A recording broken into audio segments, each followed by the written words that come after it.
نعت مصطفیٰ صلی اللہ علیہ وسلم سماعت فرمانے سے پہلے آئیے ہم اور آپ انتہائی عقیدت اور محبت کے ساتھ تمامی کائنات کے مرکز عقیدت حضور تاجدار مدینہ روحی فدا جناب احمد مجتبی محمد مصطفیٰ صلی اللہ علیہ وسلم کی بارگاہ بیکس پناہ میں درود پاک کا نذرانہ پیش کریں۔ اللہم صلی علی سیدنا مولانا محمد وعلی آل سیدنا مولانا محمد بارک وسلم صلی علیہ صلاۃ و سلام علیک یا رسول اللہ صلی اللہ تعالی علیہ وسلم۔ حضور رحمت عالم صلی اللہ علیہ وسلم تاجدار عرب و عجم سرکار جب بھی کہیں چلے جاتے صحابہ کرام کی آنکھوں سے اوجھل ہو جایا کرتے تو صحابہ کرام بڑے بے چین ہو جاتے۔ جب تلک سرکار کا دیدار نہ کرتے انہیں سکون نہیں ملتا۔ ان کا یہ معمول تھا، صحابہ کرام کسی سے پوچھا نہیں کرتے تھے کہ سرکار کدھر چلے گئے، بلکہ سرکار ان گلیوں سے گزر کر کے چلے جاتے تو صحابہ کرام بھی بالکل انہی گلیوں سے چل کر کے سرکار تک پہنچ جایا کرتے تھے، کیونکہ جس گلی سے سرکار گزرا کرتے تھے وہ سرکار کی بھینی بھینی پیاری پیاری خوشبو سے وہ گلیاں معطر ہو جایا کرتی تھی۔ اسی خوشبو کو پا کر صحابہ کرام اس خوشبو کو سونگتے ہوئے سرکار کی بارگاہ تک پہنچ جایا کرتے تھے۔ امام عشق و محبت اپنے انداز میں ارشاد فرماتے ہیں، ان کی مہک نے دل کے غنچے کھلا دیے ہیں، ان کی مہک نے دل کے غنچے کھلا دیے ہیں، جس راہ چل گئے ہیں کوچے بسا دیے ہیں۔ سرکار کی عطائیں جب جوش میں آتی ہیں تو اس کا عالم یہ ہوتا ہے، ہماری جو بھی التجا ہے وہ بر آئے گی، یہ کون سی بڑی بات ہے، بلکہ جہاں سرکار کی نگاہ کرم اٹھتی ہے تو سرکار کی جب نگاہ کرم اٹھتی ہے تو جو کہیں آگ بھی لگ گئی ہو تو سرکار کی نگاہ کرم سے وہ بجھ جایا کرتی ہے، اور جہاں پر بے جان کوئی پڑا ہے، کوئی چیز بے جان سی ہے، جب سرکار کی نظر کرم ہوتی ہے تو اس میں جان آ جایا کرتی ہے۔ سرکار اعلی حضرت فاضل بریلوی علیہ رحمت و رضوان فرماتے ہیں، جب آ گئی ہے جوش رحمت پہ ان کی آنکھیں، جب آ گئی ہے جوش رحمت پہ ان کی آنکھیں، جلتے بجھا دیے ہیں، جلتے بجھا دیے ہیں، روتے ہنسا دیے ہیں، ان کی مہک نے دل کے غنچے کھلا دیے ہیں۔ ہماری ایک فریاد کیا ہے، ہماری حیثیت کیا ہے، ہماری التجا کی قوت کیا ہے، میرے آقا کی وہ بارگاہ ہے کہ سرکار اگر ارادہ فرما دے تو آپ مردوں کو زندہ فرما دیا کرتے ہیں۔ فرماتے ہیں امام عشق و محبت، ایک دل ہمارا کیا ہے آزار اس کا کتنا، ایک دل ہمارا کیا ہے آزار اس کا کتنا، تم نے تو چلتے پھرتے، تم نے تو چلتے پھرتے مردے جلا دیے، تم نے تو چلتے پھرتے مردے جلا دیے ہیں۔ ان کی مہک نے دل کے غنچے کھلا دیے ہیں۔ سرکار کے روضہ مبارک کے پاس ہمیشہ مانگنے والے فقیروں کی بھیڑ لگی رہتی ہے۔ جب بھی وہاں جا کر کے دیکھو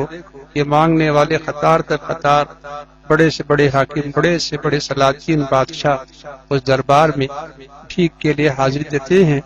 تو امام عشق محبت فرماتے ہیں کہ وہاں پر فقیروں کی بھیڑ لگی ہوگی۔ اب تو اس غنی کی بارگاہ میں سب لوگ اپنا بستر جما کے بیٹھے ہوں گے تاکہ وہاں پر بھیک عطا ہو۔ بڑے پیارے انداز میں امام عشق محبت فرماتے ہیں، ہم سے فقیر بھی اب پھیری کو اٹھتے ہوں گے، ہم سے فقیر بھی اب پھیری کو اٹھتے ہوں گے، اب تو غنی کے در پر، اب تو غنی کے در پر بستر جما دیے ہیں، اب تو غنی کے در پر بستر جما دیے ہیں۔ ان کی مہک نے دل کے غنچے کھلا دیے ہیں۔ فرماتے ہیں آقا آپ پر ہم نے بھروسہ کیا ہے، ہماری کشتی جو ہے آپ کے بھروسے ہم نے دریا میں ڈال دی ہے، اب آپ کی مرضی ہے، چاہے آپ ہمیں پار لگا دیجئے یا ڈبو دیجئے، آپ مختار کل ہیں، آپ کا اختیار ہے، جو چاہے کریں، لہذا آپ پر بھروسہ کر کے ہم نے اپنا لنگر اٹھا لیا ہے، اب کشتی کو پانی میں ڈال دیا ہے، اب آپ کی مرضی ہے آقا، آپ جو چاہے نوازش فرمائیں۔ امام عشق و محبت اپنے انداز میں فرماتے ہیں، آنے دو یا ڈبو دو اب تو تمہاری جانب، آنے دو یا ڈبو دو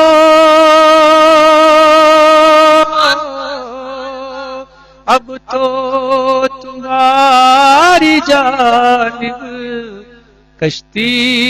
تمہیں پہ چھوڑی، کشتی تمہیں پہ چھوڑی، لنگر اٹھا دیے ہیں، کشتی تمہیں پہ چھوڑی، لنگر اٹھا دیے ہیں۔ ان کی مہک نے گل کے غنچے کھلا دیے ہیں۔ اس شعر پر بھی خاص توجہ چاہتا ہوں۔ فرماتے ہیں امام عشق و محبت میرے آقا کی وہ بارگاہ ہے، مانگنے والا اپنی حیثیت سے جب مانگتا ہے، اگر وہ تنکا بھی مانگتا ہے تو میرے آقا کا دریائے رحمت جب جوش میں آتا ہے تو اس کے بدلے میں بے انتہا سرکار دریا بہا دیا کرتے ہیں۔ اگر کوئی خطرہ مانگتا ہے تو آقا دریا بہا دیا کرتے ہیں۔ یہ وہ عظیم بارگاہ ہے جہاں کی عطا بے انتہا ہوا کرتی ہے، تو لہٰذا امام عشق و محبت بڑے پیارے انداز میں ارشاد فرماتے ہیں، میرے کریم سے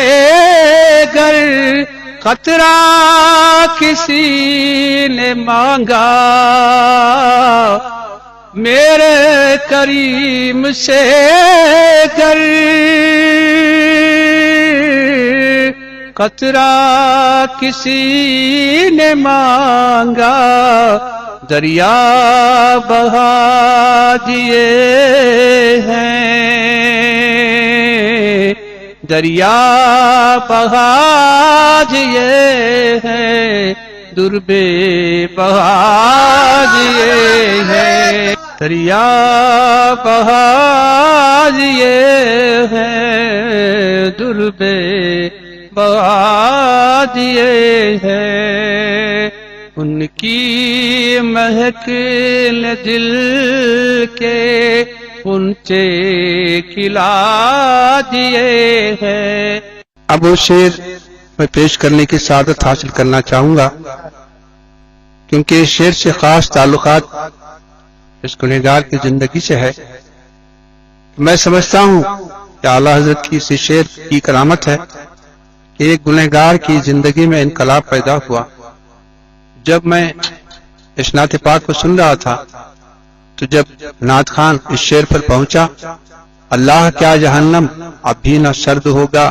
تو روح کے مصطفیٰ نے دریا بہا دیے ہیں۔ سبحان اللہ۔ جو حدیث پاک میں آتا ہے، رسول پاک صلی اللہ علیہ وسلم جب بھی اپنے گنہگار امتی کو یاد کر لیتے تو سرکار بے پناہ رویا کرتے تھے، کبھی سفر میں، کبھی حجر میں،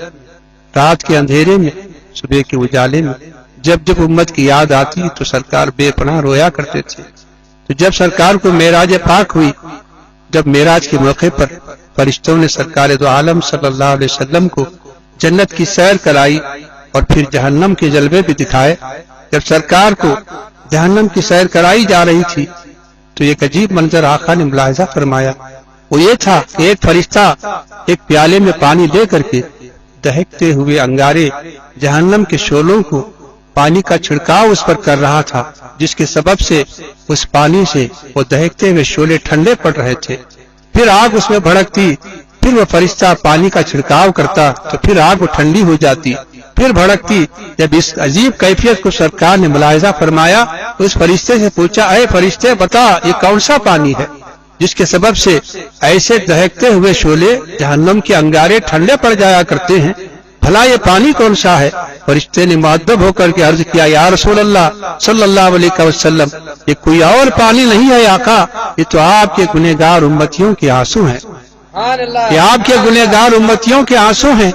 جب ان آنسوؤں کا چھڑکاؤ میں کرتا ہوں تو جہنم کے دہکتے ہوئے انگارے ٹھنڈے پڑ جاتے ہیں۔ وہ گنہگار امتی جو اپنے گناہوں کو یاد کر کے رب کی بارگاہ میں مغفرت طلب کرتے ہوئے زار و خطار فریاد کرتا ہے کہ پروردگار اس گنہگار کو معاف فرما دے، رب العالمین تو کریم ہے، معاف فرما دے۔ جو گریہ زاری کر کے جو آنسو بہایا ہے، یہ وہ آنسو ہیں جس کے چھڑکاؤ سے جہنم کے دہکتے ہوئے شعلے ٹھنڈے پڑ جاتے ہیں۔ تو لہٰذا امام عشق و محبت اس حدیث پاک کو آپ ملاحظہ فرماتے ہوئے رب کی بارگاہ میں التجا کرتے ہیں، پروردگار جب تیرے گنہگار امتی کے آنسوؤں میں اتنی طاقت ہے کہ جہنم کے دہکتے ہوئے انگارے ٹھنڈے پڑ جاتے ہیں، تو ہمارے نبی تو رات رات بھر رویا کرتے تھے، سرکار بے انتہا رویا کرتے تھے، تو کیا سرکار کے آنسوؤں کی قیمت کیا ہے؟ تو کیا دہکتے ہوئے انگاروں میں، جہنم کے انگاروں میں کیا اتنی طاقت ہے کہ سرکار کے آنسو اس پر پڑے اور وہ نہ بجھے؟ لہٰذا رب سے سوال کرتے ہیں، اے پروردگار، اللہ کیا جہنم ابھی نہ سرد ہوگا،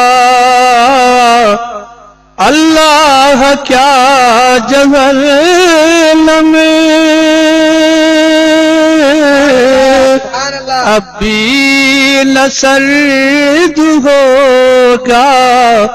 رو رو کے مصطفیٰ نے، رو رو کے مصطفیٰ نے دریا بہا دیے ہیں، رو رو کے مصطفیٰ نے دریا بہا دیے ہیں، ان کی محفل دل کے غنچے کھلا دیے ہیں۔ انسان چاہے جتنا بھی مایوس ہو، کوئی کتنا ہی غمگین ہو، مگر آقا کی وہ یاد ایسی ہے کہ اگر بے پناہ غمزدہ آدمی اگر آقا کی یاد کر لے، جب ان کی یاد آ گئی تو اتنی تسکین ہو جاتی ہے کہ ہر غم دل سے زائل ہو جاتا ہے۔ امام عشق و محبت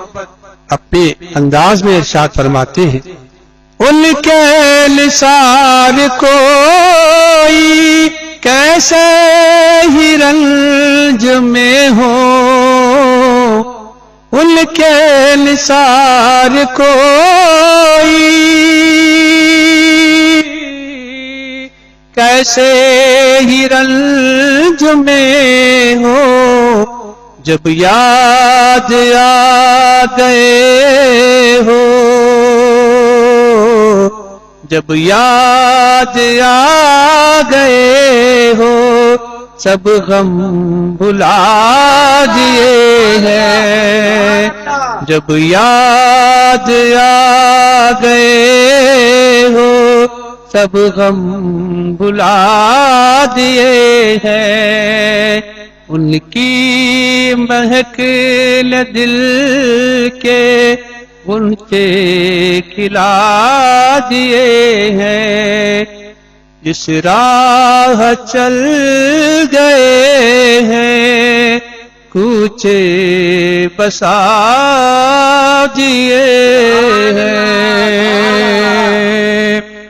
جب اس نعت پاک کو اعلیٰ حضرت نے ہندوستان کے اس وقت کے مشہور شاعر جناب داغ دہلوی صاحب رحمۃ اللہ علیہ ان کی بارگاہ میں اعلیٰ حضرت نے جب اپنے اس کلام کو بھیجا کہ اے داغ دہلوی آپ اس کو دیکھ لیں، کوئی بھول چوک یا کمی بیشی ہے تو اصلاح فرما دے۔ جب داغ دہلوی اعلیٰ حضرت کی نعت پاک ایک ایک شعر کو پڑھتے چلے گئے، فرماتے ہیں جیسے جیسے ایک شعر کو پڑھتے چلے گئے داغ دہلوی کی آنکھوں سے آنسو رواں دواں ہونے لگے، اتنا روئے کہ بے چین ہو گئے۔ آخر میں اعلیٰ حضرت کی بارگاہ میں داغ دہلوی نے ارشاد فرمایا، اے احمد رضا تم نے جو نعت لکھی ہے اب اس میں نہ کوئی زیادہ کرنے کی کوئی حاجت ہے نہ کچھ کم کرنے کی حاجت ہے، لہذا ایک گزارش ہے کہ نعت تمہاری ہوگی اور آخری مقطع کا شعر میرا ہوگا، اگر تم مجھے اجازت دے دو تو مقطع میں لکھ دوں۔ تو اعلیٰ حضرت نے اجازت مرحمت فرما دی تو داغ دہلوی دہلی سے پکار اٹھے، امام عشق محبت کے اس کلام کو پڑھ کر کے بے قرار ہو کر کے پکارنے لگے، ملک سخن کی شاہی تم کو رضا مسلم، ملک سخن کی شاہی تم کو رضا مسلم، جس سمت آ گئے ہو جس سمت آ گئے ہو سکے بٹھا دیے، سمت آ گئے ہو سکے بٹھا دیے ہیں، ان کی مہک نے دل کے غنچے کھلا